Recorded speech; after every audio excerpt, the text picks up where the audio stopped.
विभागामध्ये मीरा भाईंदरमध्ये मोठ्या प्रमाणात गडबड घोटाळे होऊन बोगस सगळ्यांना परमिट दिले गेले आहेत. या संदर्भात आजची पत्रकार परिषद आयोजित केलेली आपण सर्वांचं स्वागत. उदाहरण सांगायचं असेल की एखादा परमिट इकडचा स्थानिक लोकांना पाहिजे तर त्याचा पुरावा पाहिजे, तो इकडचा रहिवासी पाहिजे, डॉमिसाईल पाहिजे. आता या उद्देशाने मीरा भाईंदरने अख्ख्या महाराष्ट्राने देशभरामध्ये रोहिंग्या मुस्लिम हे मोठ्या प्रमाणात आले. आता आम्ही ज्यावेळी माहिती घेतली तर उदाहरण सांगायचं असेल की आम्ही सॅम्पल म्हणून 20 कार्ड त्यांच्याकडनं माहिती घेतली. त्या 20मध्ये 16 हे रोहिंग्या मुस्लिम आहे, ज्यांनी सगळे पाहिजे तसे बनावटी कागदपत्र केले. उदाहरण सांगायचं असेल, हा अडाणीचं लाईट बिल आहे, ह्याचा नंबर आहे 15339650. हा नाव आहे आर्केड डेव्हलपर्स. पण एका व्यक्तीने काय केलं, त्याच लाईट बिलला कॉपी पेस्ट केलं असगर अली, आणि तोच हा नंबर आहे 15395008. म्हणजे अशा बिलाला वारंवार स्कॅनिंग करून नावं चेंज करायची आणि मीरा भाईंदरमधनं परमिट घेतलेले आहे. आता ह्या एकदा तो झाला परमिट की त्या आधारे त्यांनी आधार कार्डही चेंज केलं. म्हणजे पहिला आधार कार्ड नव्हतं, आधार कार्ड घेऊन तो आधार कार्डही चेंज केलं. अशा प्रकारचं मोठ्या प्रमाणात झालं. हा झाला लाईट बिल. आता उदाहरण रेशन कार्ड. आता रेशन कार्डचा नंबर बघा 10025564. हाई 10025564. हाई 10025564 रेशन कार्ड नंबर. आता एक कोणाचा आहे, सफदार अली. दुसरा कोणाचा आहे, अफजल खान. तिसरा कोणाचा आहे, मोहम्मद राजा. म्हणजे एकच रेशन कार्ड हे असं झेरॉक्स काढायची, त्याचं नाव आतमध्ये बदलायची आणि अशाद्वारे सगळे हे परमिट घेतलेले आहेत. आता उदाहरण महानगरपालिकेचे दाखले, बर्थ सर्टिफिकेट. आता महापालिकेचा बर्थ सर्टिफिकेट नंबर 3097. हाय 3097. हाय 3097. सगळे 3097. आता नावं कोणाकोणाची आहे, नबी शान, मुकेश सिंग, नयाज मनियार, मोहम्मद जुनेद. आता हे अशा प्रकारचा अजून दुसरे रेशन कार्ड एक्झाम्पल. आता हाही बघा 34673. 34673. सॉरी 723. 346723.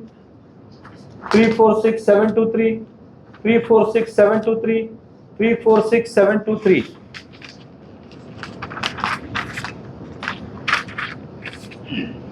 शमशुद्दीन, अब्बास, मेहरुजुल इस्लाम, मुस्ताक खान, शादाब,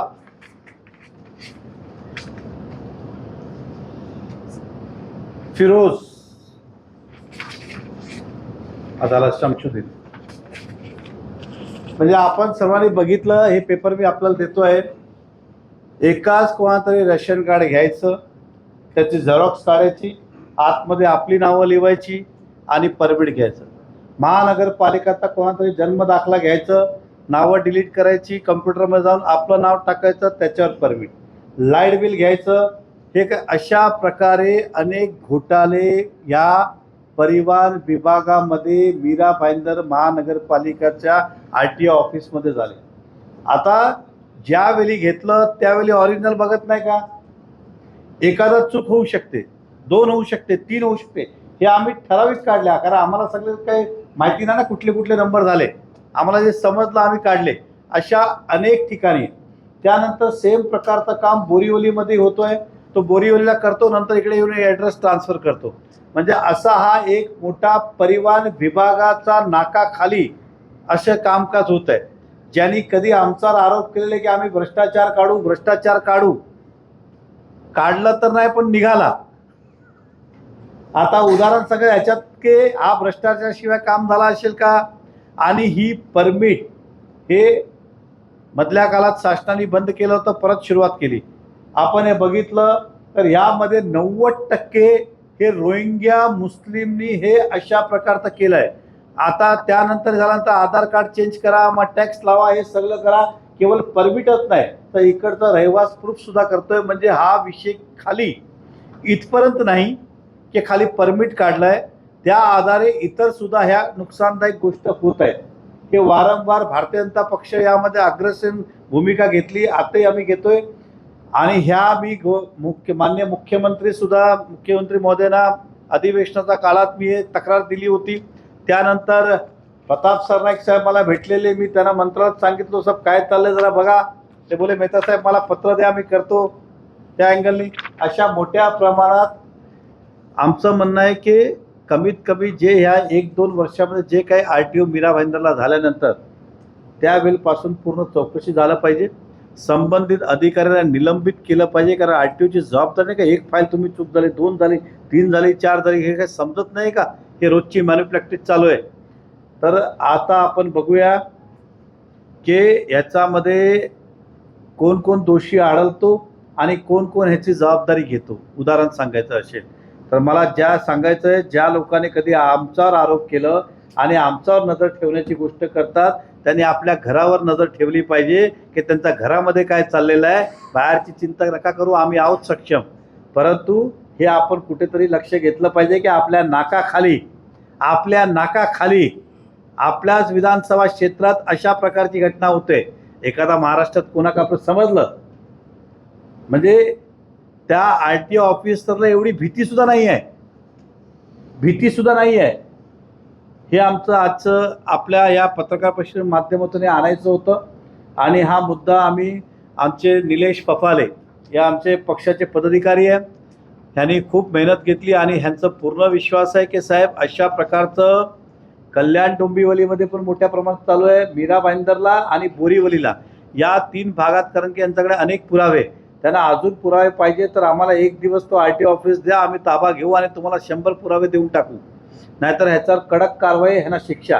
एक माणूस हिंमत कशी करतो, लाईट बिल ठीक आहे प्रायव्हेट, महानगरपालिकाचं बर्थ सर्टिफिकेट छापतो आणि दुसऱ्या बाजूला रेस्टिंगचं कार्ड पण छापतो घरी बसून. म्हणजे ह्यावर हा खरं गंभीर अपराध आहे आणि या पुराव्याच्या माध्यमातून भविष्यात हे धोकादायक राहणार आहे, असं आमचं आज या प्रेस कॉन्फरन्सच्या माध्यमातून आपल्याला निर्देशात आणून द्यायचं होतं आणि जनतेपर्यंत हे पोहोचवायचं होतं कि भ्रष्टाचार कहाँ पर है देख लो आँख खोल के, यहाँ वहाँ क्या ढूंढते हो, घर में ही आपके भ्रष्टाचार है. धन्यवाद.